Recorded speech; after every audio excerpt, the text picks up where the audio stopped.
Hello guys, this is Abhishek. Welcome to my YouTube channel. Today we are here to learn how to improve ourselves in English communication. Well, जैसा कि मैंने पिछली कुछ videos में आपको grammar के बहुत इंपॉर्टेंट लेसन्स के बारे में बताया और आज ऐसे ही हम एक लेसन के बारे में जानेंगे जिसकी मदद से हम पास्ट के इवेंट्स को क्लियर कर सकते हैं। जी हाँ, अगर आपने ये लेसन सीख लिया तो आप जानेंगे कि आप एक ही दिन में पास्ट के सारे इवेंट्स को क्लियर कर सकते हैं और उन्हें अपने तरीके से डिफाइन भी कर सकते हैं। तो इस रूल का नाम है, जो आज हम आपको लेसन पढ़ाएंगे, इस रूल का नाम है past indefinite.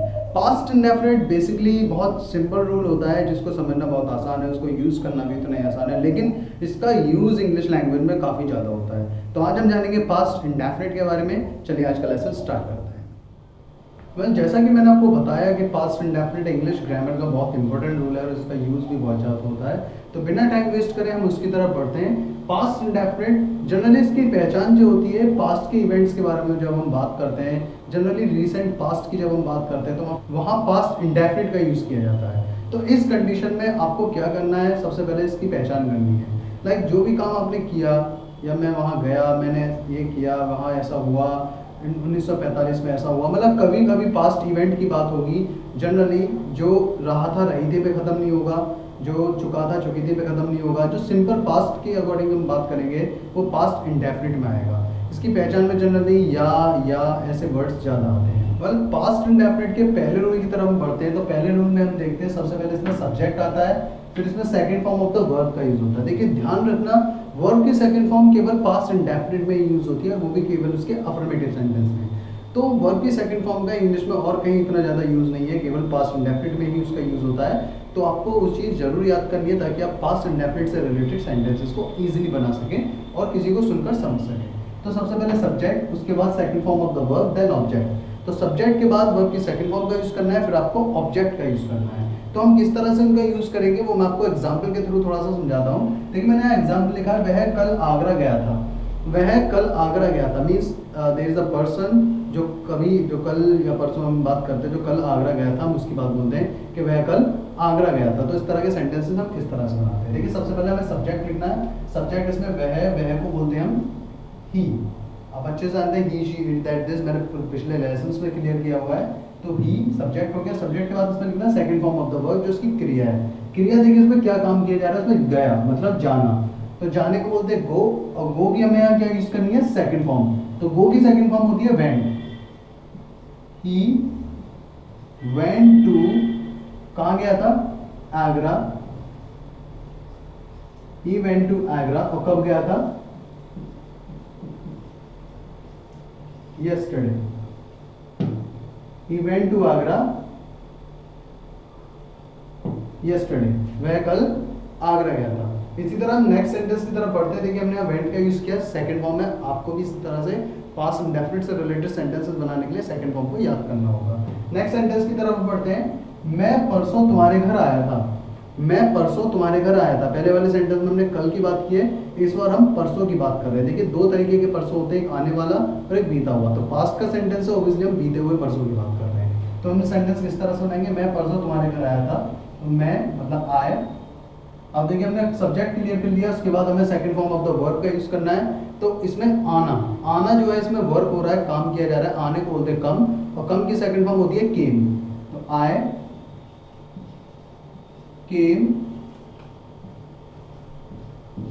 to your home,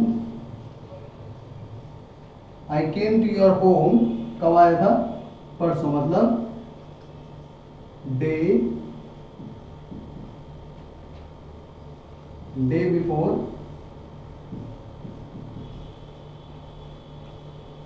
yesterday.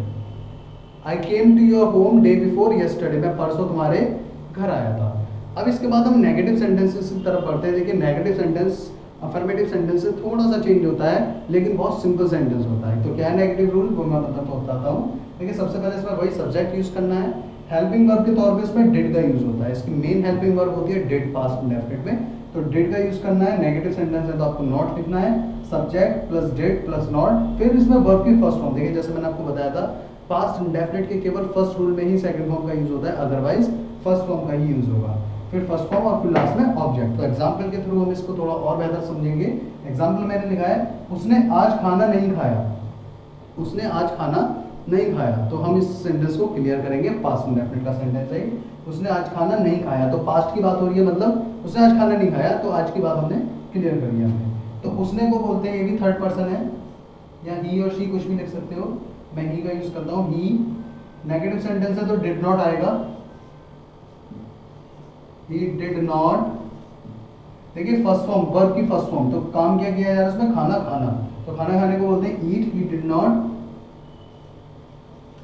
ईट, क्या नहीं खाया था, food. He did not eat food today, he did not eat food today, उसने आज खाना नहीं खाया। तो यहाँ पास्ट का अफर्मेटिव और नेगेटिव सेंटेंस क्लियर होता है। इसके नेक्स्ट रूल की तरफ बढ़ते हैं जो है इंट्रोगेटिव और इंट्रोगेटिव क्वेश्चन वर्ड। well, इसके नेक्स्ट रूल की हम बात करते हैं जो इंट्रोगेटिव है, तो मैं इंट्रोगेटिव के साथ ही इसका दूसरा क्वेश्चन वर्ड रूल भी मैं आपको समझाऊंगा जो बिल्कुल उसके जैसा ही है। तो इंट्रोगेटिव में सबसे पहले जैसे मैंने आपको बताया था, मेन हेल्पिंग वर्ब पहले आएगी। मेन हेल्पिंग वर्ब इसमें डिड, पास्ट इंडेफिनिट में मेन हेल्पिंग वर्ब डिड होती है। डिड के बाद आपको सब्जेक्ट का यूज करना है, सेंटेंस अगर नेगेटिव होता है तो नॉट का यूज करना है, फिर वर्ब की फर्स्ट फॉर्म और फिर लास्ट में ऑब्जेक्ट और क्वेश्चन मार्क का यूज करना है। तो क्या है, मैं सेंटेंस के थ्रू में आपको समझाता हूँ। देखिए जनरली कोई आपसे सेंटेंस पूछेगा, जनरली कोई आपसे बात करेगा तो क्वेश्चन पूछेगा। क्वेश्चन जो होते हैं वो आपको बनाने बहुत जरूरी आने चाहिए, क्योंकि आप क्वेश्चन सुनकर ही आप उसका जवाब दे सकते हैं और किसी से कोई क्वेश्चन पूछ सकते हैं। तो देखिए क्वेश्चन के थ्रू मैं आपको समझाता हूँ। यहाँ मैंने क्वेश्चन लिखा है, क्या तुमने आज अपना कार्य किया, क्या तुमने अपना कार्य किया। तो I am asking about somebody's work which I given him in past, तो मैं उसके पास्ट इवेंट के बारे में बात करूँ, क्या तुमने अपना कार्य किया। तो क्या, जैसे मैंने आपको बताया था सबसे पहले डेड, इसमें डेड का यूज होगा क्योंकि इसकी मेन हेल्पिंग वर्ब है डेड। डेड इसके बाद सब्जेक्ट, तो तुमने को बोलते यू, डिड यू। सेंटेंस में नॉट नहीं है, मतलब नेगेटिव सेंटेंस नहीं है तो नॉट का यूज नहीं होगा, केवल फर्स्ट फॉर्म का यूज होगा। और फर्स्ट फॉर्म मतलब कार्य करना, कार्य करने बोलते हैं डू, और डू की फर्स्ट फॉर्म का डू ही होती है।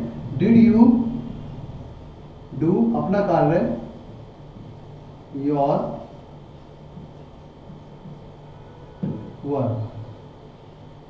Did you do your work, क्या तुमने अपना कार्य किया, did you do your work. इसी तरह से और भी सेंटेंसेस आप पूछ सकते हो। Did you go to Agra, did you call me, did he invite you, did you invite him. तो इस तरह के क्वेश्चंस आप पूछ सकते हैं related to did and all. तो नेक्स्ट इसके एग्जाम्पल की तरफ बढ़ते हैं जो इंट्रोगेटिव क्वेश्चन वर्ड से रिलेटेड है। इंट्रोगेटिव क्वेश्चन वर्ड जैसे मैंने आपको पहले बताया हुआ है कि क्वेश्चन वर्ड वाले सेंटेंस बहुत सिंपल होते हैं, उनका रूल बिल्कुल सेम इंट्रोगेटिव की तरह होता है, बस उसमें क्वेश्चन वर्ड सबसे पहले यूज होता है। तो हमने नेक्स्ट सेंटेंस की हम जाते हैं, तो उसमें लिख रहा है राहुल ने तुम्हें क्यों मारा। क्यों मारा या क्यों पीटा एक ही बात है, राहुल ने तुम्हें क्यों मारा। तो उस पर देखिए सबसे पहले हमें क्वेश्चन वर्ड की पहचान करनी है। इसमें क्वेश्चन वर्ड है क्यों। तो क्यों को हम जैसे जानते हैं, क्यों को बोलते हैं वाई। अब वाई क्वेश्चन वर्ड लिखने के बाद पूरा रूल इंट्रोगेटिव की तरह ही होता है। तो उसके बाद वाई के बाद आएगा इसमें डेड। इसमें देखिए सिंगुलर प्लूरल के बारे में आपको ज्यादा नहीं सोचना होता। मेन हेल्पिंग वर्ब डेड है, उसका यूज करना है। पहले रूल में आपको सेकंड फॉर्म का यूज करना ही करना है, बाकी सब में फर्स्ट फॉर्म। तो वाई डेड, किसने मारा, Rahul. Why did Rahul, why did Rahul, मारा मतलब beat. Why did Rahul beat you. Rahul ने तुम्हें क्यों मारा, why did Rahul beat you. Rahul ने तुम्हें क्यों मारा। तो इस तरह के सेंटेंसेस की आप और प्रैक्टिस करेंगे, जिसकी मदद से आप ज़्यादा से ज़्यादा सेंटेंस को क्लियर कर पाएंगे और पास्ट इंडेफिनिट को सीख पाएंगे। और मैं नेक्स्ट वीडियो में आपको बताऊंगा कि पास्ट इंडेफिनिट का यूज एक्चुअली आप अपनी लैंग्वेज में कहाँ कर सकते हैं और किस तरह से आप अपने बारे में, पास्ट की घटनाओं के बारे में किसी को बता सकते हैं। तब तक के लिए गाइस हमारे चैनल को देखते रहिए और इंग्लिश सीखते रहिए। Keep watching our channel, keep learning English. See you guys in next video, bye bye.